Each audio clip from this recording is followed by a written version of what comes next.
একটা গুহার 100 ফুট নিচে, যেটা মাটির নিচে 5 কিলোমিটার জুড়ে বিস্তৃত আছে।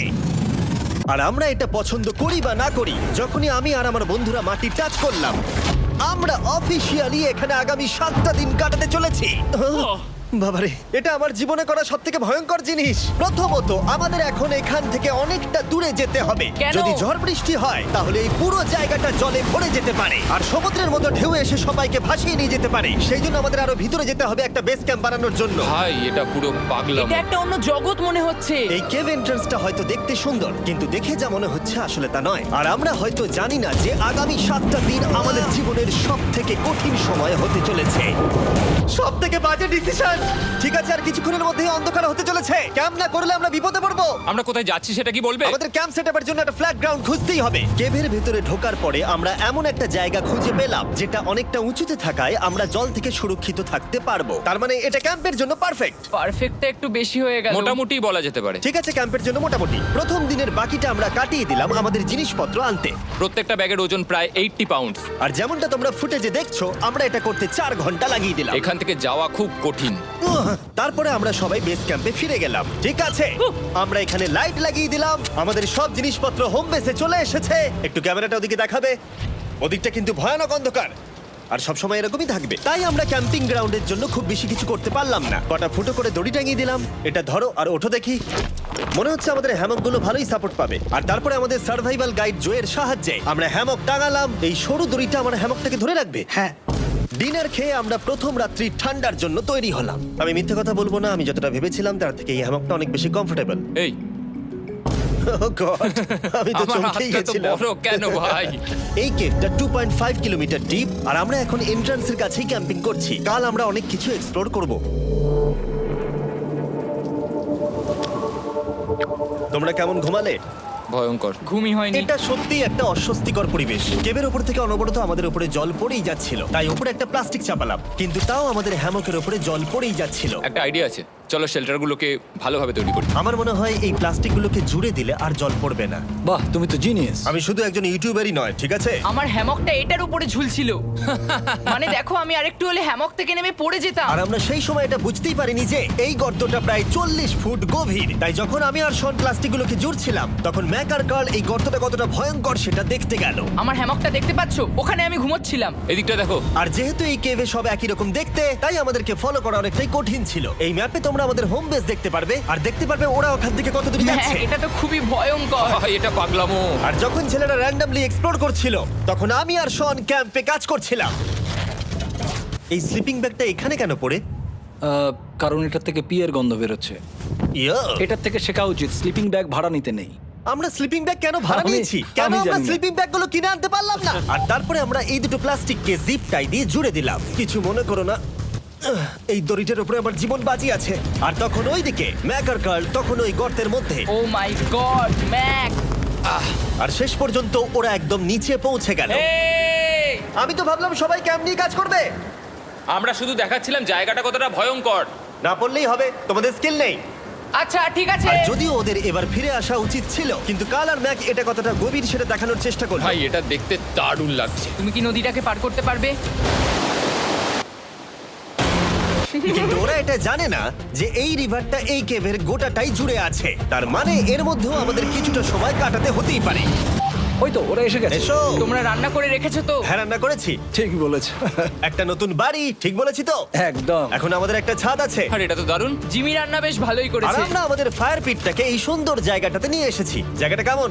বেশ গরম। আরামদায়ক। এই পাথরগুলো গরমটাকে ধরে রাখবে এবং ওপর থেকে যে পি পড়ছে সেগুলোকে আটকে দেবে। ওটা পি নয়। তাহলে ওটাকে কি বলবো? যদি জানি না, হয়তো বৃষ্টির জল হবে বা না, এটা বৃষ্টি নয়, না, পাথর মানে ইয়ে তুমি- করছে। এই একটু উপরে দেখাও। তুমি মেঘ দেখতে পাচ্ছো? পাথর দেখা যাচ্ছে। এটা বৃষ্টি নয়, রক পি। Rock P. ঠিক আছে, রক পি। ঠিক আছে, এটা রক পি। আর একটা শুকনো রাত ঘুমিয়ে কাটাবার পরে আমরা ঠিক করলাম জো আমাদের সার্ভাইভাল এক্সপার্ট, তাকে নিয়ে আমরা কেভের শেষ প্রান্ত অব্দি যাব। Cave, cave! Cave, cave! Cave, cave. Cave! দেখা যাক আমরা কেভের কতটা গভীরে যেতে পারি। তোমরা কিন্তু মনে রাখবে আমরা সবেমাত্র কেভের এন্ট্রান্সের দিকেই আছি, আর আমাদের ইচ্ছা এই কেভের শেষ প্রান্ত অব্দি যাওয়া, অবশ্যই না মরে গিয়ে। ও মাই গড, এটা তো খুবই স্টিফ। আরে এটা তো সবে শুরু। আমরা কেভের আরো গভীরে এসেছি। তোমরা সবাই সাবধানে আসবে। এটা খুবই ছোট জায়গা, আমার মনে হয় না এখান থেকে আমি যেতে পারবো। কেভ এক্সপ্লোরের ইন্টারেস্টিং জিনিসটা হলো যা হোক করে আমাদের এই ছোট্ট ফাঁকগুলোর মধ্য দিয়ে এগিয়ে যেতে হবে। ও মাই গড, খুব ছোট জায়গা। আর তারপরেই খুব বড় একটা জায়গা আসবে, সেটা এতটাই বড় যে কিছু না দেখতে পাওয়ার জন্য এটা করতে হলো। ও মাই গড। এবার আমি সব দেখতে পাচ্ছি, এটা দুর্দান্ত। এটার তো অনেক আলো। ভাই জায়গাটা কতটা সুন্দর দেখো। বাপরে কি আলো, আমি তো তাকাতেই পারছি না। আমি তো অন্ধ হয়ে যাব মনে হচ্ছে। এ বাবা, এটা কি হলো? আমরা বোধহয় ঠিক মতো এটাকে ব্যবহার করতে জানতামই না। চলো এগিয়ে যাই। আর তাই আমরা এগোতে থাকলাম। এই যে এই জায়গাগুলো, এগুলো খুব ভালো ধরার এখানে? জায়গা। এগুলো ধরে এখান থেকে পা ঘুরিয়ে চলে আসতে পারবে। এইভাবে কি? হ্যাঁ, একদম পারফেক্ট। জো সব থেকে ভালো কেভ গাইড। এভাবে কেউ গাইড করতে পারবে না। ঠিক আছে, এইবার ব্যাপারটা ইন্টারেস্টিং হবে। কি? এটা কি? এখান থেকে আমাদের ওয়েট শুট পরে সাঁতার কেটে যেতে হবে। গতকাল ম্যাক আর কার্ল এটা নিয়ে মজা করছিল, কিন্তু এই কেভে আমাদের পরের অ্যাডভেঞ্চারটা ছিল একটা প্রায় জমে যাওয়া নদীর মধ্যে। ও মাই গড, এটা তো পাগলামি! তার মানে আমাদের ওয়েট শুট পড়তেই হবে যাতে আমাদের হাইপোথার্মিয়া না হয়। আমরা এটা কেন করছি? এই এক্সপেরিয়েন্সটা তো জীবনে একবারই হবে। কি? এটা করলে হয়তো আর নাও বেঁচে থাকতে পারি। আমাদের এই কেভের শেষে পৌঁছতে হলে আমাদের এই নদীর মধ্য দিয়ে, এই ছোট্ট ফাঁকগুলোর মধ্য দিয়ে সাবধানে ধীরে ধীরে এগিয়ে যেতে হবে। আস্তে আস্তে নামো, স্রোতের কারণে পা পেছনে টানতে পারে। ঠিক আছে, আমি তাহলে নামছি। তুমি ওই দেয়ালগুলো ধরে ধরে এগোতে থাকো আস্তে এটা তো আস্তে। খুব ঠান্ডা। তুমি পারবে জিমি। জানি না এখানে ঢুকতে পারবো কি না। জিমি, এবার তুমি জল থেকে উঠে দাঁড়িয়ে পড়ো। এটা সত্যি একটা পাগলামি। এখানে কি ঠান্ডা! যখন তোমরা খুব ঠান্ডা জলের মধ্যে থাকবে তখন একটা পাথরকে ধরে এগিয়ে চলা খুব কঠিন হবে। ও মাই গড, এটা সত্যি পাগলামি। ম্যাক, কার্ল, চলে এসো। আমার ভয় লাগছে। চলো চলো, পারবে। ভাই। এগোতে থাকো, পেছন দিকে তাকিও না। একবার দেখো আমরা কি করছি। কিন্তু এই বাধাগুলো এতটা কঠিন ছিল না সামনে যা আসতে চলেছিল তার তুলনায়। আমরা পেরেছি। কেভ কেভ কেভ এই, কেভ। একটা কথা শোনো, আমরা 10% আসিনি। তার মানে এখনো আমরা শুধুমাত্র সার্ফেসেই রয়েছি, আর শেষ প্রান্তে পৌঁছতে হলে আমাদেরকে আরো 2 কিলোমিটার যেতে হবে। যেরকম তোমরা দেখতে পাচ্ছ এখানে 24/7 বৃষ্টি হয়, তাই আমি একটা আড্ডা মারার জায়গা তৈরি করেছি যেখানে আমরা কেউ ভিজবো না। আমি ভাবছি আমি যদি এটা না বানাতাম তাহলে কি হতো। আমি নিশ্চিত যে ওদের একটা ভেজা পাথরের উপর শুতে হতো। আমাদের ক্রমাগত এগিয়ে যেতে হবে এবং শরীরটাকে ভিজে রাখতে হবে। ঠিক আছে। নইলে আমাদের শরীরের তাপমাত্রা কমে এটা যাবে। এতটা কঠিন কেন? সব থেকে বাজে ব্যাপার হলো আমরা যতটাই দিকে এগোবো ততটাই আমাদের পিছন দিকে ক্যাম্পে ফিরতে হবে। আমাদের পরের বাধাটা হয়তো জলের মধ্যে নয়, কিন্তু তার মানে এটা নয় যে সেটা সহজ হবে। আরে এটা কি মাকড়সার জাল? কিন্তু আমি মাকড়সা দেখতে পাচ্ছি না কেন? তার মানে ওটা আমাদের উপরে আছে। আরে তোমার গায়ে, তোমার গায়ে। আমার বন্ধুরা বলতে বাজে, এই গেমটা মিস্টার বিস ভিডিওর মতো, যত এগোবে ততই কঠিন হবে। সত্যি কথা বলতে যদি আমাদের সাথে জো না থাকতো আমরা মরেই যেতাম। আর 3 ঘন্টা পরে জো আমাদের জন্য একটা বাজে খবর নিয়ে এলো। জল অনেকটা বেড়ে গেছে আর আমরা অনেকটা সময় লাগিয়ে ফেলেছি, তাই আজকে আমাদের আবার ক্যাম্পে ফিরে যেতে হবে। আমি মানবো না। তুমি সেফটি এক্সপার্টের কথা অমান্য করতে পারো না। আমি এটা মানবো না। সত্যি কথা বলতে আমাদেরকে ফিরতেই হতো, কারণ এর আগে আমরা শুট করতে অনেকটাই সময় নষ্ট করে দিয়েছি। তারপর ফ্লেয়ার নিয়ে খেলেছি, তাই আমরা ফিরে যাচ্ছি আর এই মিশনটা আমরা পরের দিন আবার শুরু করব। শন, আমরা এসে গেছি। আরে তুমি এখানে কি করছিলে? এখন তোমরা কেউ ভিজবে না। আমি তো জানতামই না এই লাইটগুলো আমরা এনেছি। এগুলো দারুণ লাগছে তাই না? দুঃখের বিষয় আজকে আমরা মাত্র 20% এগোতে পেরেছি, কিন্তু বিশ্বাস করো আমরা শেষ পর্যন্ত অবশ্যই যাব আগামী কয়েকদিনের মধ্যেই। আমার মনে হয় না। কোনোদিনই হবে না। আমি তো বললাম। আমরা ডে 4টা রেস্ট নেব আর ডে 5-এ চেষ্টা করব এই কেভের শেষ অবধি যাবার। দেখা যাক কি হয়। ডে 3-তে মজা হলো, কালকে আবার দেখা হচ্ছে। আর কেভের ভিতরে 3টে খুব বাজে রাত কাটাবার পরে পরের দিন সকালে আমাদের মাথায় শুধু একটাই কথা আসছিল, আমার একটা হট শাওয়ার চাই, তবে আমি এখন একটু শান্তি পাবো। ও এখন শাওয়ার পেলে কিন্তু দারুণ হয়। আমি চান করিনি প্রায় 3-4 দিন হয়ে গেল। তোমরা নিশ্চয়ই জানো কেভের মধ্যে শাওয়ার করা সম্ভব নয়। আমাদের অনেকটা পথ হেঁটে সাবধানে আগের রিভার বেডের কাছে পৌঁছতে হলো। ও মাই গড! আমি আমার ব্রেনকে ফিল করতে পারছি। আমি এভাবে ব্রেনকে ফিল আমার করিনি। কপালটা জমে গেল পুরো। চলো ড্রোন দিয়ে মাথার চুলগুলো শুকিয়ে নি। এদিকে এসো ড্রোন। ও দাঁড়াও দাঁড়াও দাঁড়াও, এটা কিন্তু কাজ করছে। হ্যাঁ, দারুণ কাজ করছে। ড্রোন থাকতে হেয়ার ড্রায়ারের কি দরকার? আর চুল শুকানোর পর আমরা জোয়ের সাথে জার্নির প্ল্যান করতে বসলাম। এটা কি জো? এটাই কেভের ম্যাপ। আগেরবার আমাদের থামতে হয়েছিল কারণ জল খুব জোরে বইছিল। এখন বৃষ্টি কম হচ্ছে, তাই কালকে আমরা নিশ্চয়ই এই কেভের শেষে পৌঁছে যাব। এটা ভয়ঙ্কর হতে চলেছে। প্রথমে আমাদের কালকে যেখান দিয়ে গেলাম সেখান দিয়ে আগে যেতে হবে। জলের মধ্যে ঝাঁপ দিতে হবে এবং পাথর দেখে হাঁটতে হবে। এগুলো সবকটা আমরা যদি পার করতে পারি তাহলে আমরা গ্লো ওয়ার্ম চেম্বারে পৌঁছে যাব। কেমন দেখতে তুমি সেটা বলো না, আমি তোমাদেরকে সারপ্রাইজ দিতে চাই। তোমার মনে হয় আমরা পারবো? ওইসব বাদ দাও, আমরা ঠিক কালকে পৌঁছে যাবো। কালকের প্ল্যান আমরা চক আউট করে নিয়েছি। আমরা রেস্ট করছি আর ফেস্টিভ্যাল স্মোর্টস খাচ্ছি আমাদের এনার্জি রিগেন করতে। সবাইকে চিয়ার্স। Yippee! জো এই প্রথমবার ফেস্টিভ্যাল স্মোর্টস খাচ্ছে। জো সত্যি কথা বলবে। এটা দারুণ, তাহলে ভালো লাগলো? এটা দারুণ লেগেছে। আমরা এই চকলেটটা আগে কেন বের করিনি? এটা এমনি চকলেটের থেকে 10 গুণ ভালো খেতে। সত্যি কথা বলতে তোমরা যদি ফেস্টিভ্যালের সাথে স্মোর্টস ট্রাই না করে থাকো তাহলে তোমরা মিস করছো। কালকে আমরা পুরো কেভটা এক্সপ্লোর করব, দেখা হচ্ছে। তাই আমরা ভালো করে ঘুমানোর চেষ্টা করলাম আর কালকের প্রিপারেশন নিলাম কেভের শেষে যাওয়ার জন্য। আমরা আমাদের জীবনের সবথেকে ডেঞ্জারাস জার্নি করতে চলেছি। ডে 3 এর অভিজ্ঞতা মাথায় রেখে আমরা কম শুট করেছি যাতে আমরা সামনের দিকে তাড়াতাড়ি এগোতে পারি। জলটা খুব ঠান্ডা হ্যাঁ, আগের দিনের মতোই খুব ভালো। এই তো আর যাতে আমরা সবাই বেঁচে ফিরতে পারি তাই জো ছাড়াও আরেকজন সার্ভাইভাল এক্সপার্টকে আমরা নিয়ে এসেছিলাম। এখানে আমরা ডে 3 তে আটকে গেছিলাম। এখন আমরা কি করব? এবারে আমরা অনেক তাড়াতাড়ি এসেছি। আমাদের পিছনে ঘন অন্ধকার। কোথায় যাব? এই রাস্তাটা অনেক সরু এবং হ্যাঁ। স্রোত প্রচুর বেশি, তাই আমরা দেয়ালগুলো ধরে ধরে আস্তে আস্তে এগোবো। এই যে এইভাবে। ও হ্যাঁ, God! এই রকটায় জাম্প করো। কয়েকটা ভালো পাথর আছে যেগুলোকে তুমি ধরে এগোতে পারবে। আরে এখানটা তো অনেক অন্ধকার। আমি আর পা পাচ্ছি না, আমি এখন মাটিতে আর পাই পাচ্ছি না। যেহেতু আমরা মাটিতে পা পাচ্ছিলাম না, তার মানে যদি আমরা পাথর ছেড়ে দিই তাহলে এই জলের স্রোত আমাদেরকে ভাসিয়ে নিয়ে যেতে পারে। জো, আমরা কি করব? আমি এটা ধরে এসেছি, তুমি এটা ঠিক ধরো। আছে, আমি তো দেখতেও পাচ্ছি না কোথায় যাচ্ছি। জো, স্রোত আমাকে ভাসিয়ে নিয়ে চলে যাচ্ছে। আমি তুমি করবো কি করে? পারবে, পারবে। শুধু মুখটা এখান থেকে ঢুকিয়ে দাও, আমি হেল্প করছি। এখানে আমি ঢুকবো? হ্যাঁ, এই গর্তের মধ্যে। এই তো, খুব ভালো। এটা আমার জীবনের সবথেকে বিপজ্জনক অ্যাডভেঞ্চার। আমরা এখন কেভের অনেক গভীরে চলে এসেছি আর এবার আমাদের সামনে প্রথম বড় বাধা।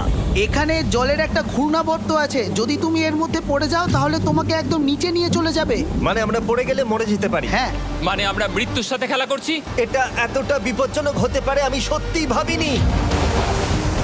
খুব ভালো। এই তো, তাহলে কি আমার পা এখানে হ্যাঁ, রাখবো? রাখো রাখো। ঠিক আছে, এই তো আমি পেরেছি। এটা আমার ভাবনার থেকেও বেশি কঠিন ছিল। এই নদীটা কতটা শক্তিশালী এই গোটা কেভটাকে তৈরি করেছে। কিন্তু মজার ব্যাপার হলো আমরা পাথরের মতো শক্তিশালী নই। আমি শুধুমাত্র মানুষের মতোই শক্তিশালী। সৌভাগ্যবশত কাল এই অ্যাডভেঞ্চারে লিড করেনি, তার বদলে আমরা একজন অ্যাভেঞ্জার জোকে পেয়েছি। ও কতটা এক্সপার্ট তার প্রমাণ হিসেবে বলতে পারি। সে লিটারালি কতটা ওপর থেকে আমাদেরকে নদীতে ঝাঁপ দিয়ে দেখালো। ও মাই গড, এটা পাগলামি। কে বললো এটা পাগলামি? এটা তো আমার কাছে খুবই সহজ। আমি এটা করব। তুমি কোনোভাবেই এটা করতে পারবে না। আরে কি বলছোটা কি তুমি? আমি এক্ষুনি করতে চাই। চলো যাচ্ছি Joe. God speed back. Jimmy আমার সাথে যা যা করেছে তার কাছে এটা তো কিছুই নয়। 3, 2, 1।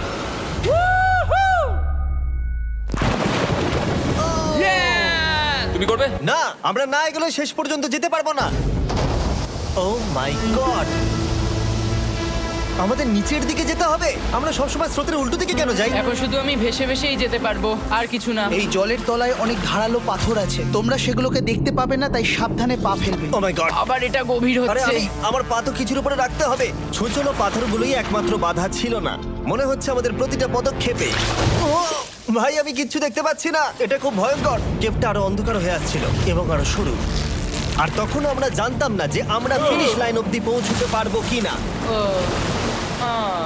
আমি ক্লান্ত হয়ে পড়েছি। এই কেভে আরো কঠিন বাধা আসার আগে তোমাদেরকে আমি কিছু দেখাতে চাইবো। জো, তোমার ব্যাগটা দাও। Thank you. তুমি জানো এর মধ্যে কি আছে? না, জানি না কি আছে। Brand new mister beast lab swamp.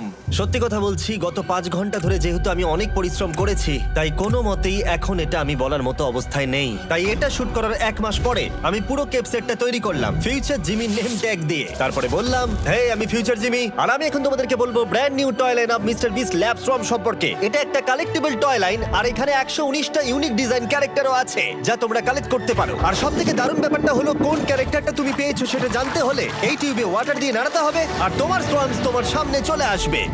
আর আমি এটা ডেমনস্ট্রেট করতে এই বিশাল বড় টিউবটাকে বানিয়েছি। এই টিউবটাকে জল দিয়ে ভরে দাও। তোমাদের এত জলের দরকার নেই, এটা অনেক বড় বলে এত লাগছে। ঠিক আছে, এটা এখন জলে ভর্তি হয়ে গেছে। এবার এটাকে একটু নাড়াতে হবে। এটা কি আর নাড়াতে হ্যাঁ হবে? হ্যাঁ, অনেক নাড়ানো হয়ে গেছে। এবার জল ঢালো এখানে। জো ঢালছে।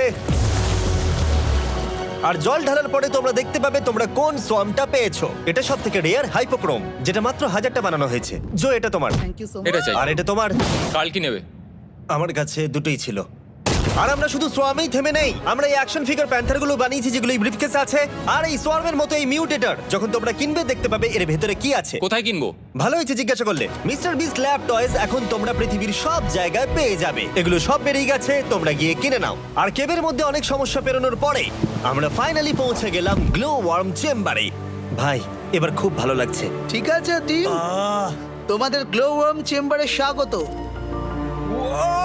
এ তো দারুণ। এটা দারুণ লাগছে। ভাই এটা পৃথিবী মনে হচ্ছে না এখানে একদমই। যে আলো তোমরা দেখতে পাচ্ছ সেগুলো আসলে ছোট্ট ছোট্ট বায়োলুমিনেসেন্ট গ্লো ওয়ার্ম তৈরি করেছে। এটা দেখতে অনেকটা মিল্কি ওয়ে গ্যালাক্সির মতো লাগছে। ওয়াও! আর এই মুহূর্তটা, এই ভিউ, সত্যি বলতে এই ট্রেকের সমস্ত ক্লান্তি যেন দূর করে দিল। এখানে অবধি পৌঁছানো যেন সত্যি একটা অ্যাচিভমেন্ট ছিল। কিন্তু এখন আমাদের যাত্রা শেষ হয়নি, কারণ আমাদের এখান থেকে এখন বেস ক্যাম্পে ফিরতে হবে। আজকে ডে 6 হতে চলেছে, এখনো ওরা আসেনি আর আমি খুব ক্লান্ত।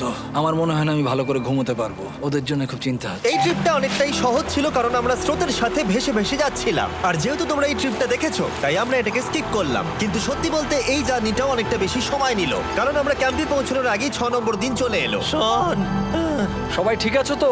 আমার খুব চিন্তা হচ্ছিল। Happy day 6। ডে 6 খুব ভালো। এনার্জি বাড়াতে আমরা আগুনের উত্তাপ নিলাম এবং ফাইনালি আমরা কিছু খেতে পেলাম। এটা খুবই অ্যাডভেঞ্চারাস ডে ছিল। কালকে দেখা হচ্ছে, মানে আজকেই হয়তো।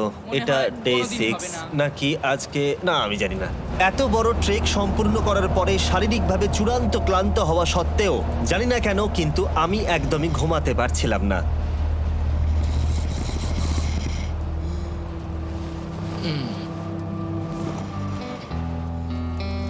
আমি 7 দিন সলিটারি কনফাইনমেন্টে কাটিয়েছি, কবরে কাটিয়েছি, 7 দিন রাফটে থেকেছি। কিন্তু সত্যি কথা বলতে এটা সবার থেকে বেশি কঠিন ছিল, কারণ সব সময় ভিজে, ঠান্ডা, প্রত্যেক মুহূর্তে এই পাথরগুলো শরীরে ব্যথা দিচ্ছে। বেশিরভাগ সময়টাই এই কেভটা দুঃস্বপ্নের মতো ছিল। কিন্তু তোমার আর আমার মধ্যে জিমি! ইয়ো! গার্ড, আমাকে দেখতে পাচ্ছ?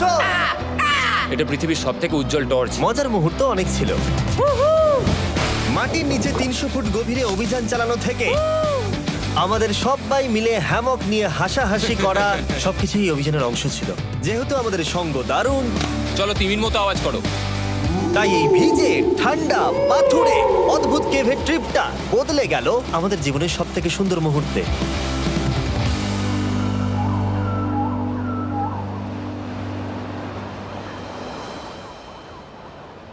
আমরা এখান থেকে যাব না যতক্ষণ না সবকিছু তোলা হচ্ছে। আর আমি সবকিছু বলেছি মানে সবকিছুই।